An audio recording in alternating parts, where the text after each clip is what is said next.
Hello friends, Hindustan law academy में आपका स्वागत है। तो हम लोग आज जो है इतिहास का टॉपिक शुरू कर रहे हैं मॉडर्न हिस्ट्री से। आधुनिक भारत का इतिहास।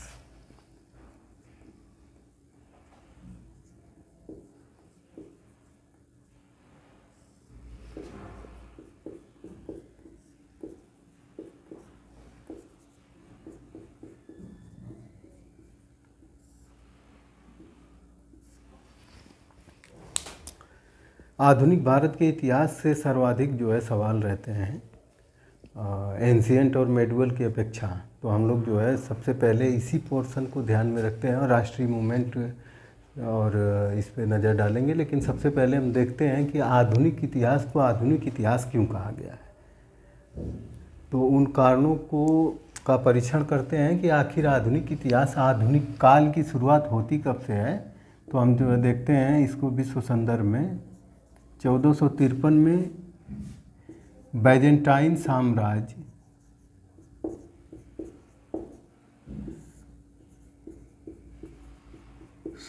की राजधानी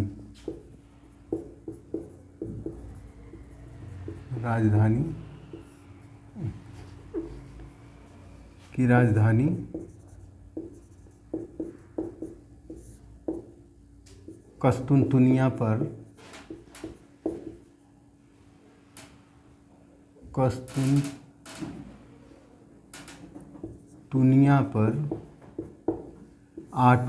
ऑटोमन साम्राज्य के कब्जे के साथ, ऑटोमन साम्राज्य का कब्जा। 1453 वो तिथि है जब जो है विश्व में इतिहास का एक नया युग शुरू होता है। उसका कारण ये है कि 1453 में ऑटोमन साम्राज्य कस्तुनतुनिया पे कब्जा कर लेता है, जिसके कारण जो यूरोप का एशिया से संपर्क था वो बंद हो जाता है। तो इसके लिए एशिया से संपर्क बंद हो जाता है और फिर भौगोलिक खोजों का युग शुरू होता है। तो इसके लिए थोड़ा सा हम लोग भारत के मैप पे नज़र डालेंगे।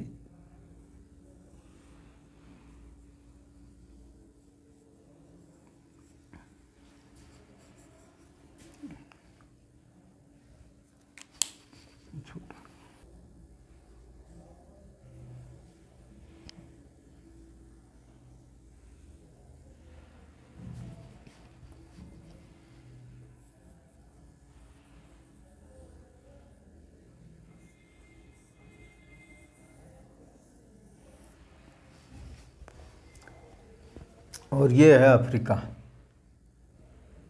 अफ्रीका महाद्वीप।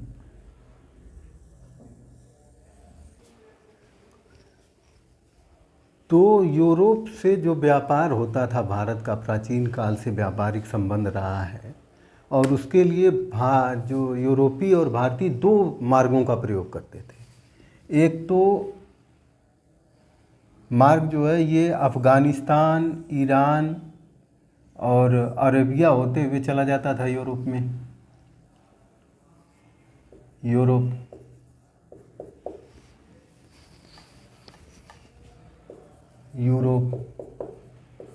और दूसरा मार्ग जो है यहाँ से अरब सागर से होते हुए चला जाता था यूरोप में।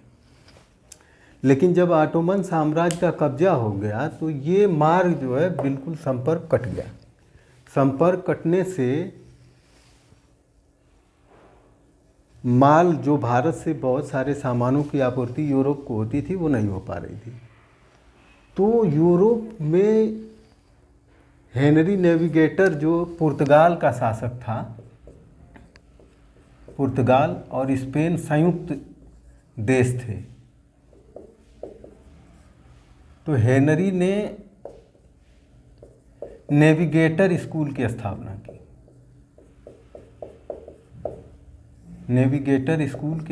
की। दिख रहा है, चलो। नेविगेटर स्कूल की स्थापना की और उससे जो विद्यार्थी थे उन लोगों ने भौगोलिक खोजों के लिए प्रस्थान किया विभिन्न देशों में। तो इस कड़ी में उसके दो स्कूल से दो लोग चले। पहले बार्थोलोमा डियाज जो है स्पेन से चलता है, पुर्तगाल से, और वो आके उत्तमासा अंतरीप, यहाँ पे उत्तमासा अंतरीप,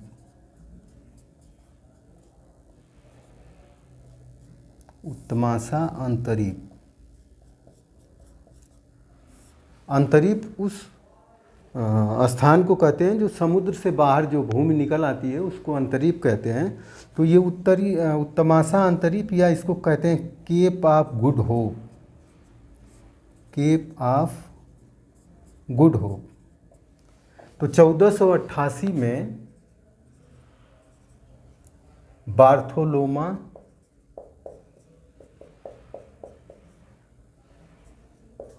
बार्थोलोमा डियाज पुर्तगाल से चला और उत्तमासा अंतरीप तक आकर रुक गया। फिर ये वापस चले जाते हैं। फिर स्पेन से एक अन्य नाविक 1492 में भारत की खोज के लिए चला, जिसका नाम था कोलंबस, और ये खोज कर बैठा नई दुनिया, यानी अमेरिका की दुनिया की। फिर इसके बाद तीसरा जो नेविगेटर स्कूल का विद्यार्थी था, वास्को डिगामा, वो चलता है 8 जुलाई 1497।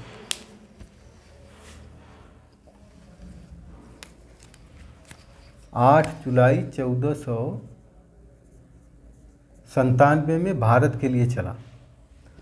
उत्तमासा अंतरिक्ष तक का रास्ता तो बार्थोलोमा डियाज ने खोज ही दिया था। अब ये यहाँ आते हैं और यहाँ पे गुजरात का एक व्यापारी अब्दुल मानिक नामक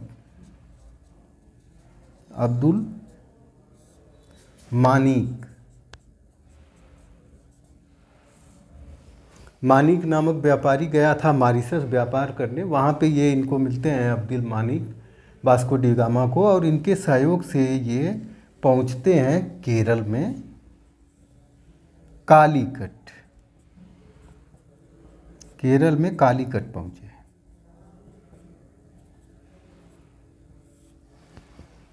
1498 में 10 महीने की यात्रा के बाद ये पहुँचे कालीकट, और यहाँ पे कट्टकड़ाबू नामक स्थान पर ये उतरे।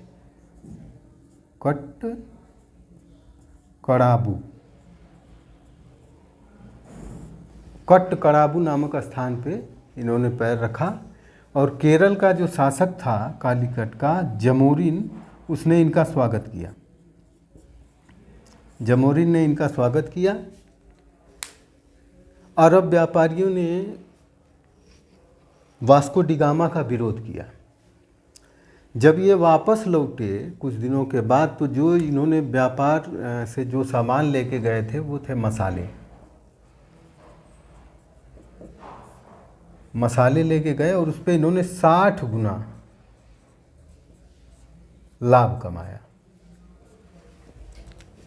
60 गुना लाभ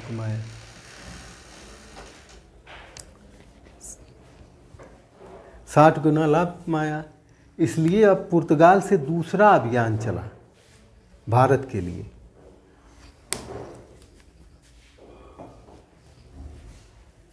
तो लोगों ने देखा कि वास्को डी गामा जो है मसालों की खोज में, अतः भारत के लिए मार्ग खोजने का मुख्य कारण था मसालों की तक अपनी पहुंच बनाना, क्योंकि जाड़े यूरोप में बहुत कठिन जाड़ा पड़ता है, और जिसके कारण जो है मीट को प्रिजर्व करने के लिए, मांस को प्रिजर्व करके रखने के लिए गरम मसालों की ज़रूरत पड़ती है। इसीलिए भारत के लिए मार्ग की तलाश शुरू हुई और वास्को डी गामा पे आके ख़त्म हो गई। वास्को डी गामा के बाद अल्वारेज कैब्रॉल के नेतृत्व में दूसरा पुर्तगाली अभियान 1500 में हुआ। ये भी आए और सामान लेके वापस चले गए। इसके बाद एस्तादा द इंडिया नामक कंपनी का गठन किया गया।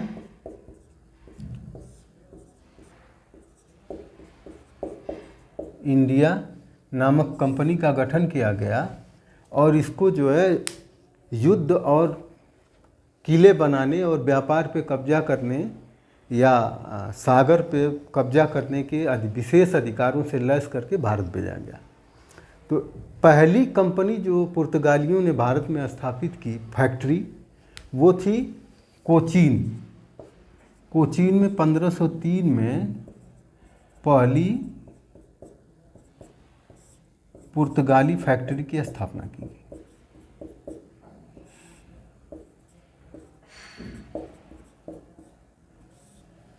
पहली फैक्ट्री कोचीन में स्थापित की गई और दूसरी फैक्ट्री कन्नूर में स्थापित की गई। ये प्रमुख पहली और दूसरी फैक्ट्री के बारे में कभी कभी सवाल आ जाते हैं। तो दूसरी फैक्ट्री कन्नूर में स्थापित की गई और पहला गवर्नर जो है नियुक्त किया गया अल्फांसो डी अल्मीडा। पुर्तगाल ने पहले जो है गवर्नर के रूप में अल्फांसो डी अल्मीडा की नियुक्ति की। इनका कार्यकाल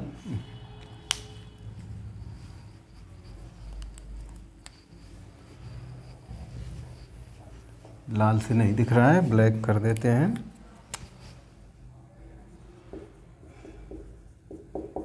अल्फांसो डी अल्मीडा ये पहला पुर्तगाली गवर्नर था। इनका कार्यकाल था 1505 से 1509। ये पहला पुर्तगाली गवर्नर है जिसकी नियुक्ति जो है भारत में एस्तादा द इंडिया के लिए हुई। अब देखते हैं कि इनके कार्यकाल में कौन सी प्रमुख घटनाएं हैं जहाँ से सवाल बने हैं। तो पहला सवाल जो बनता है, अल्मीडा ने ब्लू वाटर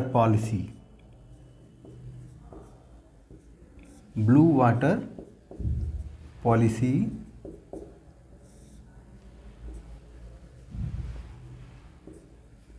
या शांत जल की नीति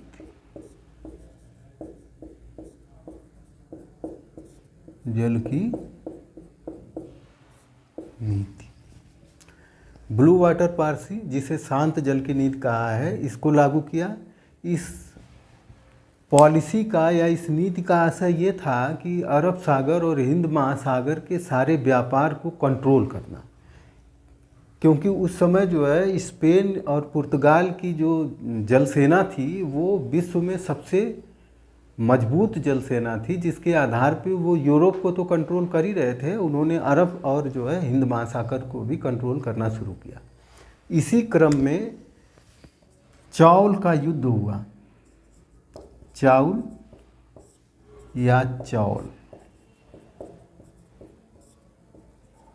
का युद्ध 1509 में हुआ, जिसमें एक तरफ जो है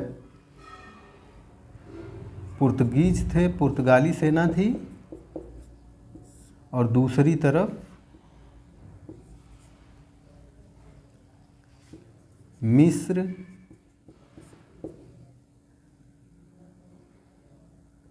गुजरात और ईरान की सेना थी, जिसको इसने चौल में पराजित कर दिया और दीव पर अधिकार कर लिया। दीव पर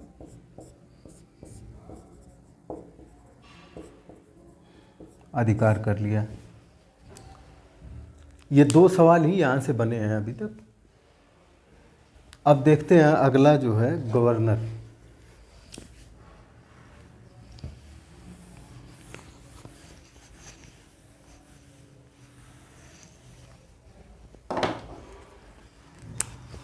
दूसरा गवर्नर जो है अल्बुकर्क था।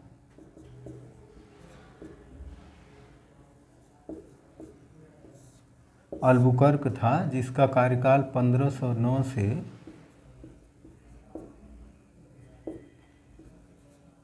1515। इनको पुर्तगाली साम्राज्य का वास्तविक संस्थापक भारत में कहा जाता है। इनकी क्या नीतियां रही, जहाँ से सवाल आने की संभावना है। हम देखते हैं कि इन्होंने 1510 में बीजापुर जो रियासत थी, बीजापुर के सुल्तान आदिल शाह, यूसुफ आदिल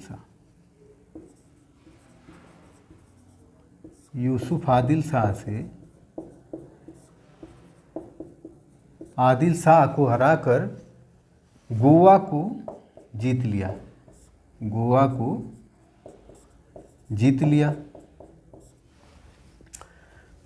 जीत लिया। इसमें इन्होंने बीजापुर के शासक कृष्णदेव राय से भी सहयोग लिया था। यहाँ से कृष्णदेव राय और इनका संबंध जो है बहुत बेहतर चला, और घोड़ों की आपूर्ति जो अरब पहले करते रहे थे, वो व्यापार जो है पुर्तगालियों के हाथ में चला गया। और पुर्तगालियों ने वादा किया कि वो सारे जो है घोड़ों की आपूर्ति विजयनगर को पहले करेंगे। ये संधि हुई थी उन लोगों में। दूसरा था, अल्बुकर्क ने पुर्तगालियों को स्थानीय स्त्रियों से विवाह के लिए प्रेरित किया। स्त्रियों से विवाह के लिए प्रोत्साहित किया, जिससे स्थानीय आधार पे पुर्तगालियों को स्थानीय स्त्रियों से विवाह करके पुर्तगालियों की जनसंख्या बढ़ाने का प्रयास किया। इसके लिए लोगों को प्रोत्साहित किया। इसने सती प्रथा पे प्रतिबंध लगा दिया। प्रथा पर प्रतिबंध लगा दिया। सबसे पहला यूरोपीय इसी ने पुर्तगाली ही थे जिन्होंने सती प्रथा पे बैन लगाया। इसके अलावा 1511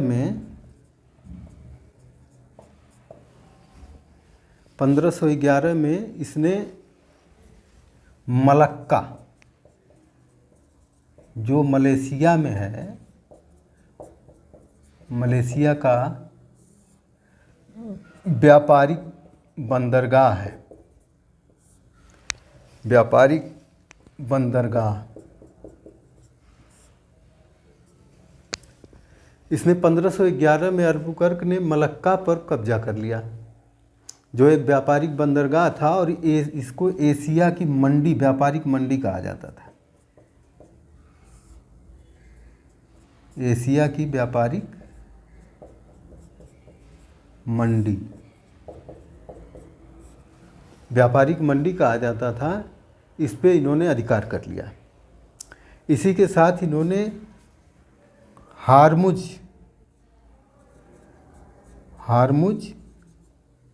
या औरमुज, जो कि फारस की खाड़ी में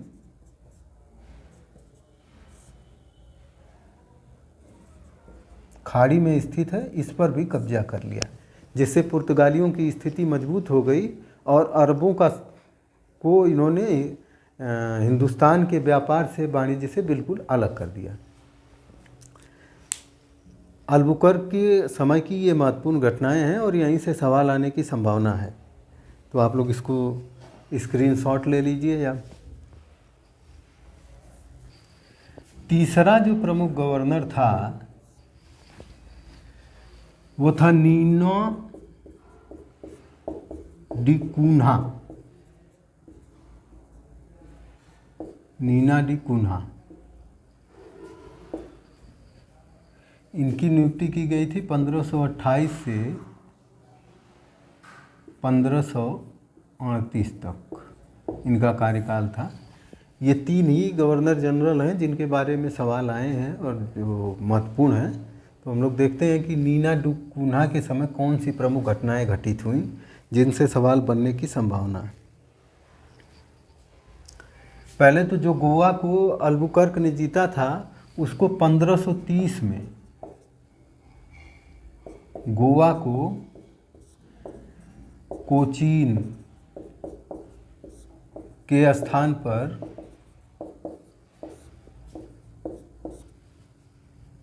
पुर्तगाली साम्राज्य की राजधानी बना दिया गया।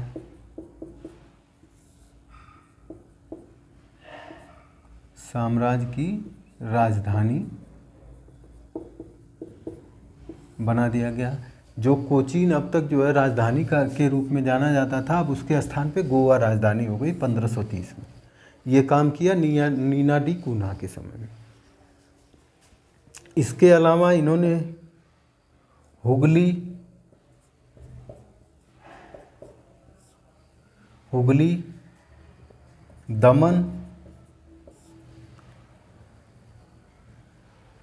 दमन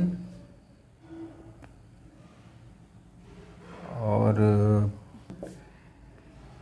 सेंट थोमे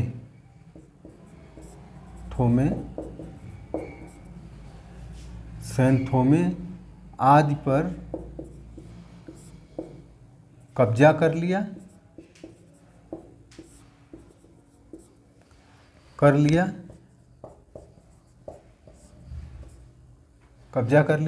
इससे पुर्तगालियों ने बंगाल की खाड़ी से होकर होने वाले व्यापार को भी नियंत्रित कर लिया। और इसका प्रभाव ये पड़ा कि इसने जो है मुग़लों को भी अपने कार्टेज सिस्टम, जो कि इनके शासनकाल में लागू किया गया काफिला व्यवस्था, एक और है कि कार्टेज प्रणाली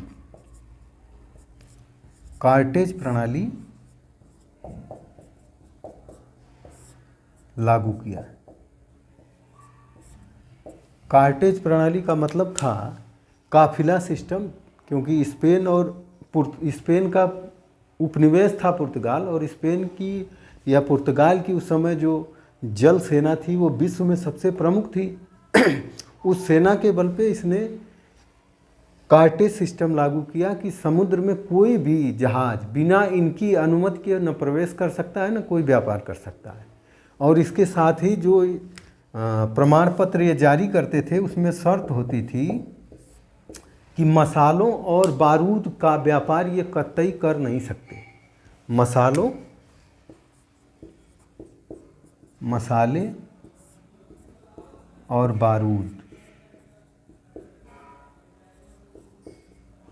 बारूद के व्यापार पर एकाधिकार।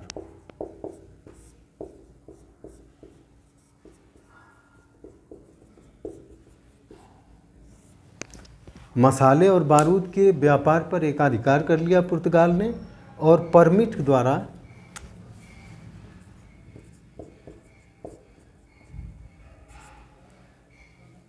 परमिट जारी कर अन्य व्यापार को अपने नियंत्रण में ले लिया। इसलिए जो भी व्यापार होता था भारत से, यहाँ तक कि अकबर को भी इनसे परमिट लेना पड़ा था। अकबर और मुगलों को भी परमिट लेना पड़ा था।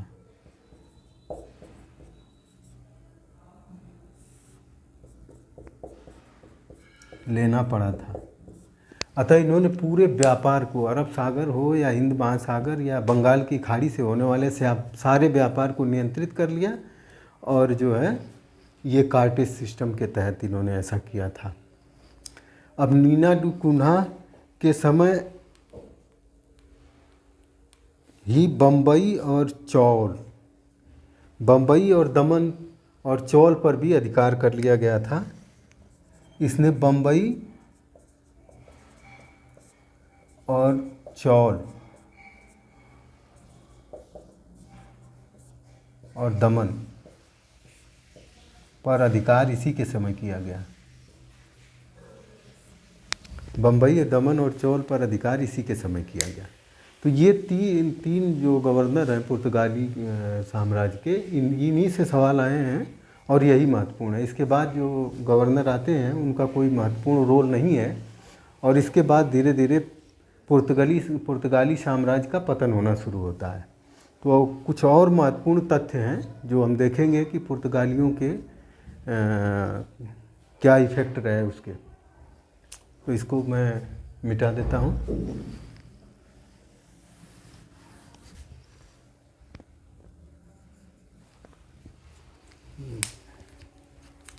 तो अब हम देखते हैं कि इनका उद्देश्य क्या था। कार्टेज सिस्टम लागू करने का, तो एक तो ये था कि वेनिस और अरब व्यापारियों को व्यापार से बाहर करना,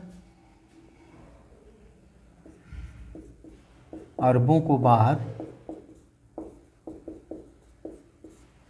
करना। दूसरा, ईसाई धर्म का प्रचार,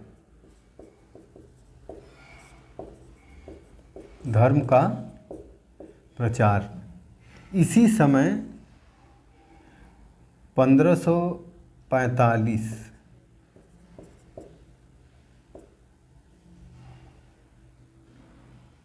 में संत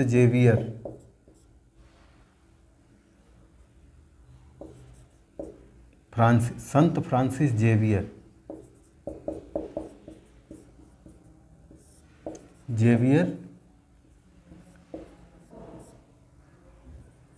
भारत आए और गोवा में इन्होंने पहले चर्च की स्थापना करी थी।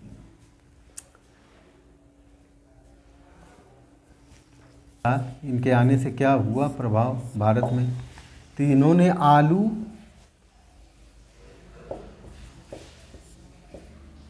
आलू, मक्का, अनानास, काजू, लाल मिर्च,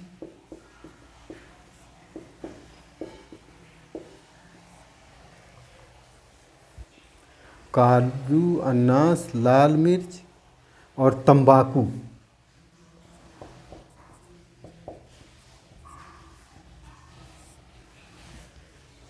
पुर्तगाली भारत में आलू, मक्का, अनानास, काजू, लाल मिर्च और तंबाकू लेकर आए थे, और इसकी खेती पुर्तगालियों के समय ही आरंभ हुई। तो इससे भी सवाल पूछा गया है कि ये कहाँ से आया है, मतलब कौन लेके आया है पुर्तगालियों में। तो ये याद रखिएगा कि ये जो कृषि प्रोडक्ट हैं, कृषि उत्पाद, इनको जो है पुर्तगाली भारत लेकर आए थे। दूसरे था प्रिंटिंग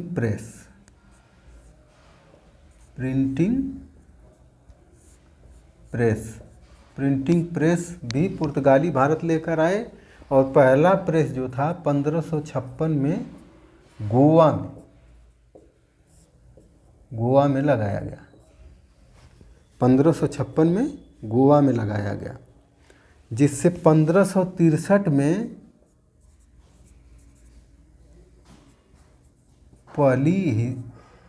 पहली भारतीय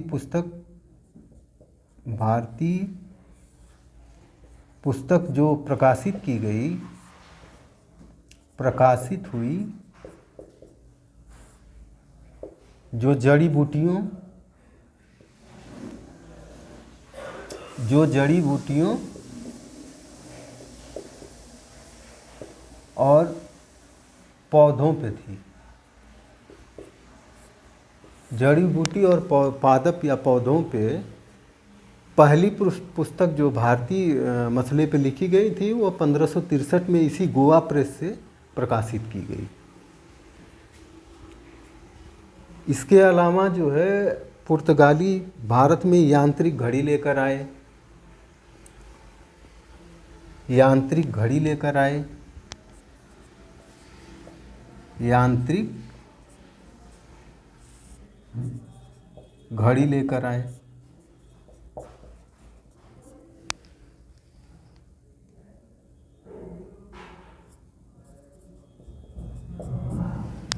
यांत्रिक घड़ी लेकर आए। इन्होंने स्थापत्य की गोथिक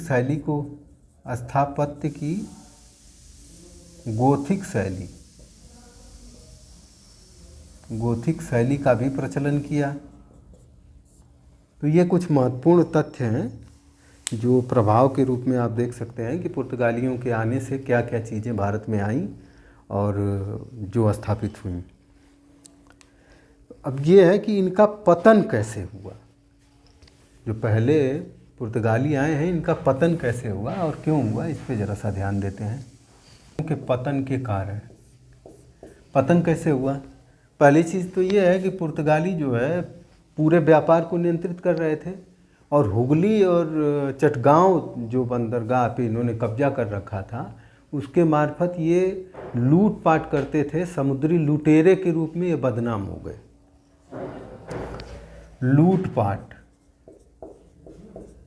लूटपाट किया इन्होंने। दूसरे शोषण किया का मतलब यह है कि इन्होंने अन्य धर्म के लोगों के साथ असहिष्णुतापूर्ण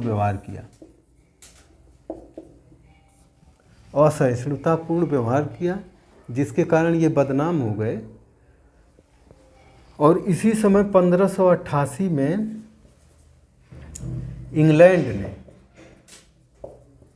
इंग्लैंड ने स्पेन, पुर्तगाल के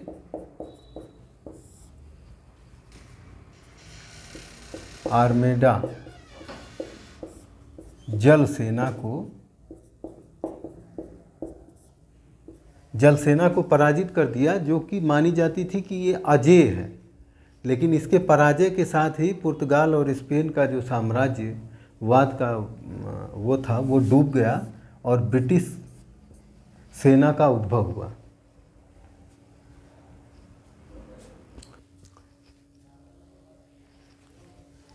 तो आज के लिए बस इतना ही। अब अगली कंपनी का अध्ययन हम लोग करेंगे नेक्स्ट वीडियो में। धन्यवाद।